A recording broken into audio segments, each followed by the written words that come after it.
ভালো করে শোনেন, যারা আরব মধ্যপ্রাচ্যে আরব কান্ট্রি যারা আছে তাদের কাছে লেকচার যদি পৌঁছায়, নবী সাল্লাল্লাহু আলাইহি ওয়াসাল্লামের কেমন অনুসারী আমরা চিন্তা করেন। নবী সাল্লাল্লাহু আলাইহি ওয়াসাল্লাম মদিনায় ছিলেন মোটামুটি 10 বছর। এই 10 বছরে প্রথম ইহুদি গোত্র বনু কাইনুকা, তাদের সাথে আল্লাহর নবী সশস্ত্র যুদ্ধ করেছেন, করে তাদেরকে এই মদিনা থেকে বের করে দিয়েছেন। আমাদের নবীর সুন্নাহ এটা। আমরা কত উত্তম অনুসারী চিন্তা করেন। দ্বিতীয় একটা গোত্র ছিল বনু নাজির, তারা আল্লাহর নবীকে হত্যার চেষ্টা করেছিল, আল্লাহর নবী তাদেরকেও বের করে দিয়েছেন, সূরা হাশরের দলিল আছে। তৃতীয় একটা গোত্র ছিল বনু কুরাইজা, খন্দকের যুদ্ধে আমাদের সাথে প্রতারণা করেছিল, আল্লাহর নবী তাদেরকেও বের করে দিয়েছেন। একজনকে বাকি রাখেন নাই, একজনকেও না।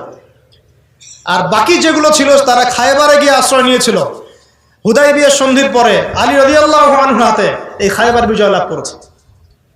এত কিছু করার পরেও নবী সাল্লাল্লাহু আলাইহি ওয়াসাল্লাম ইন্তেকালের মাত্র কয়েকদিন আগে বলছেন যে আমার ইন্তেকালের পরে অবশিষ্ট যদি কোনো ইহুদি থেকে থাকে এই আরবের মধ্যে, সবগুলোকে ঘাট ধাক্কা দিয়ে বের করে দেবে। আরবের নেতাদেরকে এগুলো বুঝাবে এখন কে বুঝাবে, কে জানাবে, কে শেখাবে? আর তাদের কিছু লেসপেন্সার বাংলার মাটিতে আছে, এই কথা বললেই বলবে খারেজি হয়ে গেছে। কি হয়ে গেছে? খারেজি হয়ে গেছে। সুবহানাল্লাহ। ওয়াল্লাহি আমরা খারেজি হই নাই, বাট তাল্লাহি আপনারা মুনাফিক হয়ে গেছে। ওয়াল্লাহি আমরা খারেজি হইনি, বাট তাল্লাহি আপনারা মুনাফিক হয়ে গেছে। এই বক্তব্যগুলো নিয়ে আর এই ঈমান আকীদা নিয়ে কবরে যায় না। আল্লাহর ওয়াস্তে দোহাই লাগে। যেই নবী সাল্লাল্লাহু আলাইহি ওয়াসাল্লাম নিজের জীবদ্দশায় চারবার ইহুদিদের সাথে যুদ্ধ করলেন, তাদেরকে বের করে দিলেন, ইন্তেকালের কয়েকদিন আগে বলছেন যে আমার ইন্তেকালের পরে বাকি যেগুলো আছে এগুলোকে তোমরা বের করে দিও। আর এটা বাস্তবায়ন করলেন কে? উমর ইবনুল খাত্তাব। একটা করে ধরে তাদেরকে এখান থেকে বের করে দেওয়া হয়েছে। এরপর তারা সারা দুনিয়া উদ্বাস্তুর মতো থাকতে লাগলো। এখানে 10 জন, ওখানে 20 জন, ওখানে 100 জন, ওখানে 100 জন। তাদের কোনো জায়গা ছিল না। এরা কারা? এরা কিন্তু আগে ছিল বনু ইসরাঈল। ওই দাউদ আলাইহিস সালামের স্বর্ণযুগ থেকে সুলাইমান আলাইহিস সালামের স্বর্ণযুগ, তারপর আল্লাহর আদেশ অমান্য করা, দাসত্বের জীবন, সেখান থেকে আবার আল্লাহ পাক নিয়ে আসলেন এখানে, সেখান থেকে মদিনায় আল্লাহর নবীকে চিনল না। একদিকে ঈসা আলাইহিস সালামকে অস্বীকার করলো, একদিকে নবী সাল্লাল্লাহু আলাইহি সাল্লামকে অস্বীকার করলো, পুরোপুরি কাফের হয়ে গেল। আল্লাহ পাক এরপর শাস্তি স্বরূপ মুসলিমদের হাতে ওদের এরকম পরিণতি দিলেন, তাই না? আল্লাহ পাক এখানে জুলুম করেছেন? আল্লাহ পাক কি তাদের উপর জুলুম করেছেন? আল্লাহ পাক যে ওয়াদা করেছেন তার বাস্তবায়ন করেছেন। আল্লাহ পাক ওয়াদা করেছিলেন ওয়া ইন উদতুম উদনা, তোমরা ঠিক থাকলে আমি ঠিক থাকবো। তারা তো ঠিক থাকলো না। আল্লাহ পাক মুসলমানদের হাতে ওদের এই অধঃপতন দিলেন। শুধু তাই না, তারা আল্লাহর নবীকে স্বীকার করে নাই তাই না, বরং তাকে বারংবার হত্যার চেষ্টা পর্যন্ত করেছে।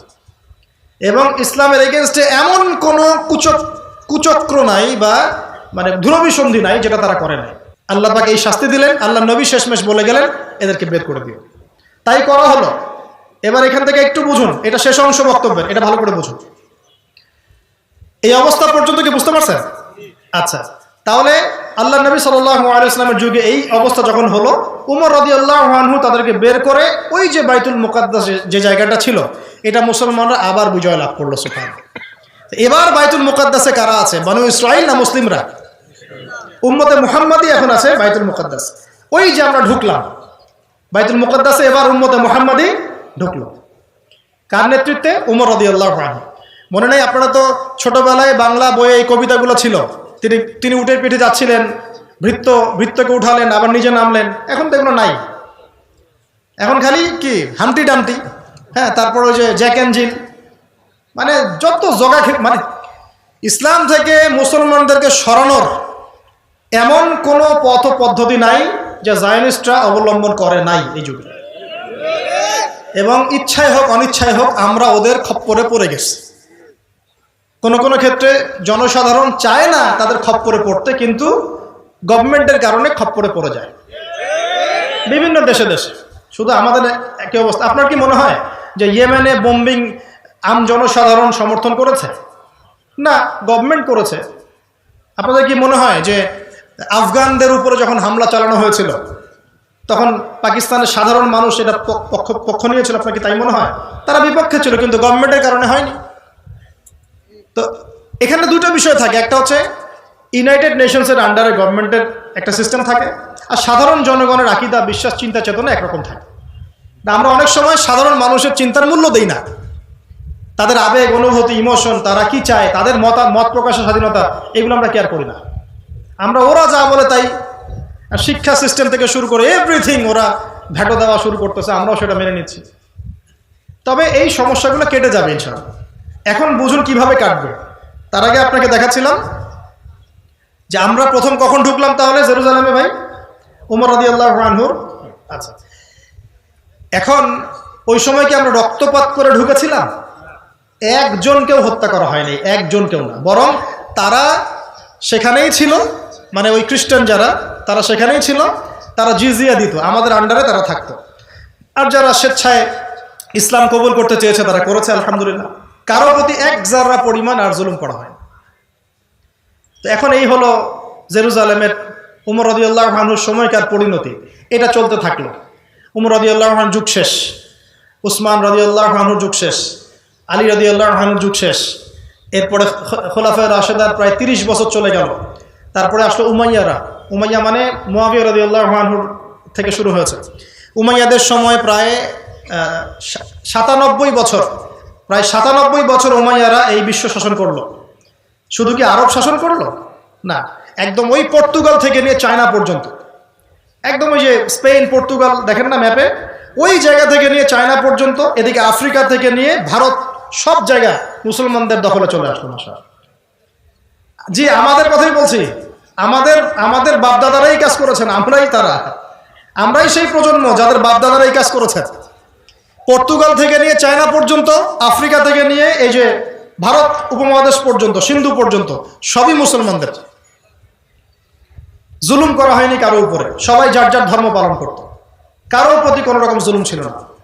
তারা জিজিয়া দিত, বরং একজন জিম্মি, একজন অমুসলিমকে যদি কেউ হত্যা করত, আমরা তার পক্ষ নিয়ে ওই কাতেলকে হত্যা করতাম। বিশ্ব ইনসাফ দেখেছিল, ন্যায় বিচার দেখেছে। ওই সময় জেরুজালেম কাদের ছিল তাহলে? ওই সময় জেরুজালেম কাদের ছিল? আমাদের, মুসলিমদের। এই উমাইয়াদের সময় এটা আমাদের ছিল। তারপরে আসলে আব্বাসীয়রা, খুব শর্ট করে বলতেছে, আপনারা পড়ে নিয়ে। এরপর আসলে আব্বাসীয়রা ক্ষমতায় ছিল প্রায় 500 বছর, এক্স্যাক্টলি সম্ভবত 533 কি 34 বছর হবে। এত দীর্ঘ সময় আব্বাসীয়রা বিশ্বকে শাসন করেছে।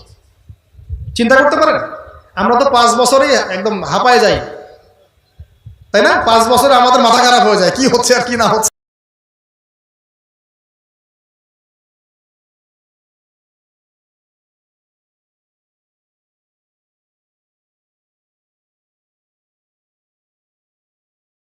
অধঃপতন হয় না। যখনই ইমানে দুর্বলতা হয়েছে, আখলাক নষ্ট হয়ে গেছে, দুনিয়ার নেশা পেয়ে বসছে, তখনই আল্লাহ পাক কাফের দ্বারা আমাদেরকে হারায় গেছে। এটা আল্লাহ পাকের চিরায়ত সুন্নত। যে আল্লাহ পাক বনু ইসরাইলের মতো জাতিকে রুলিং স্টেট থেকে ব্যাবিলনে নিয়ে আসতে পারেন, আমাদেরকে পাপের শাস্তি আল্লাহ দিতে পারেন না? আমরা কি মনে করছি যে মুহাম্মদ সাল্লাল্লাহু আলাইহি ওয়াসাল্লাম উম্মত হয়েছি বলেই একদম আল্লাহ মাথায় নিয়ে আমাদেরকে করবে? আমরা যদি ঠিকঠাক দায়িত্ব পালন না করি। আল্লাহ বলেছেন যে সূরা মুহাম্মাদে আছে, ইন তানসুরুল্লাহ ইয়ানসুরকুম, তোমরা আল্লাহকে সাহায্য করো তাহলে আল্লাহ তোমাদেরকে সাহায্য করবে। ওয়া ইউসাব্বিত আকদামাকুম, তোমাদের পা আল্লাহ পাক সুদৃঢ় রাখবেন। আর যদি না করো, ওয়া ইন তাতাওয়াল্লাউ, যদি তোমরা পৃষ্ঠপ্রদর্শন করো, ইয়াস্তাবদিল কওমান গায়রাকুম, অন্য কওমকে তোমাদের জায়গায় নিয়ে আসবো আমি। আমার তো কোনো পরোয়া নাই, পরোয়া আছে? আব্বাসীয়দের সময় জেরুজালেম আমাদের ছিল। তারপরে আসলো কারা? ফাতেমিরা মিশর কেন্দ্রিক শাসন চালাতো, ঠিক আছে? তারপরে অনেক বড় জায়গা তাদের ছিল। এদিকে আন্দালুসিয়া, ওইদিকেও মুসলিমদের একটা খেলাফত ছিল। এই দুই সময়ও জেরুজালেম আমাদের। তারপরে আসলো তুর্কিরা, এই যে টার্কিশ দেখেন না, স্টার্ট করেছিল ওই যে উসমান। আপনারা যে অনলাইন একটা দেখেন না, যে কুরুলুস আর্তুগরুল উসমান, এই যে আর্তুগরুল ছিল উসমানের বাবা, তার ছেলে উসমান, তার হাতে উসমানীয় খেলাফতের সূচনা হয়।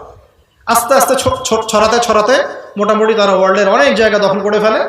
এবং এটা তারা মাশাআল্লাহ শুরু করেছিল ন্যায় বিচার দিয়ে, ইনসাফ দিয়ে, আদালত দিয়ে, ইসলামী হুকুমত দিয়ে। পরে আবার যখন দুনিয়া পূজা শুরু হয়ে গেল, আস্তে আস্তে ওরা ধ্বংস হয়ে গেল। এবার বোঝেন, এই ওসমানীয়দের সর্বশেষ যে খলিফা, দ্বিতীয় আব্দুল হামিদ, নাম শুনেছেন? এই সময়ে বিশ্বে চলছে একটা বিপ্লব, তার নাম ফরাসি বিপ্লব। কি নাম? ফরাসি বিপ্লব। আপনারা আব্দুল হামিদের সময় নয়, আব্দুল হামিদের আগের জেনারেশনে ফরাসি বিপ্লব হয়েছে 1800 সাল থেকে 1900 সালের মধ্যে। পরে ফরাসি বিপ্লব যখন উন্নতি অগ্রগতির চূড়ান্ত শিখরে চলে গেল, ওদের ভাষায় বলছি, ওদের ভাষায়, কারণ তারা উন্নতি বলতে মনে করে এই ইন্ডাস্ট্রি, মিলস অ্যান্ড ফ্যাক্টরিজ, ঠিক আছে? কিন্তু ধর্ম থেকে তারা এই বিশ্বটাকে আলাদা করে ফেলবে। গডলেস একটা ওয়ার্ল্ড, ধর্ম না, ধর্মের দরকার নাই, আমরা নিজেরা যা বুঝি তাই, মানে সায়েন্স, ওটার নাম দিচ্ছে সায়েন্স, সায়েন্স অ্যান্ড টেকনোলজি, ধর্মের দরকার নাই, আমরা এটা দিয়ে চলবো। আগে কিন্তু খ্রিস্টান ধর্ম ধর্মের সাথেই সম্পৃক্ত ছিল। এটাও বলে দেয় ওদের মধ্যে তিনটা গ্রুপ আছে। একটা হচ্ছে প্রটেস্ট্যান্ট ভার্সন অফ খ্রিস্টানিজম, একটা হলো অর্থোডক্স খ্রিস্টান, একটা হচ্ছে ক্যাথলিক খ্রিস্টান, ঠিক আছে? এর মধ্যে প্রটেস্ট্যান্ট যারা, এরা ধর্মকে খুব একটা গুরুত্ব দেয় না, ঠিক আছে? অর্থোডক্স খ্রিস্টানরা ধর্মকে কিছুটা গুরুত্ব দেয়, ক্যাথলিকদের বেশ ঠিক নাই। আর এদের মধ্যে প্রটেস্ট্যান্ট যারা, এরা 3 খোদায় বিশ্বাস করে। কথা বুঝতে পারছেন কি? ওরা ধর্ম থেকে এভাবে সরে আসলো।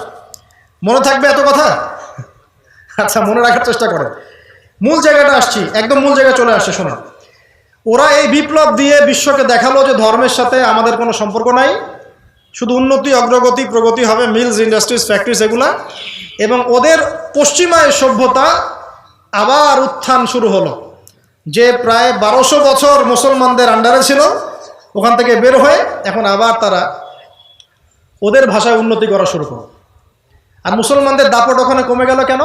এটা তো একটা ভালো প্রশ্ন নাকি? দাপট কমে গেল এই কারণে, দুনিয়া পূজা। 1 নম্বর কি? দুনিয়া পূজা। এই যে এখন যেমন দুনিয়া পূজা, খাইতে পারলেই হইল, কি খাবো, চিন্তা আমাদের একটা, কি খাবো, দুনিয়া পূজা। তারপরে ঢুকলো বিভক্তি।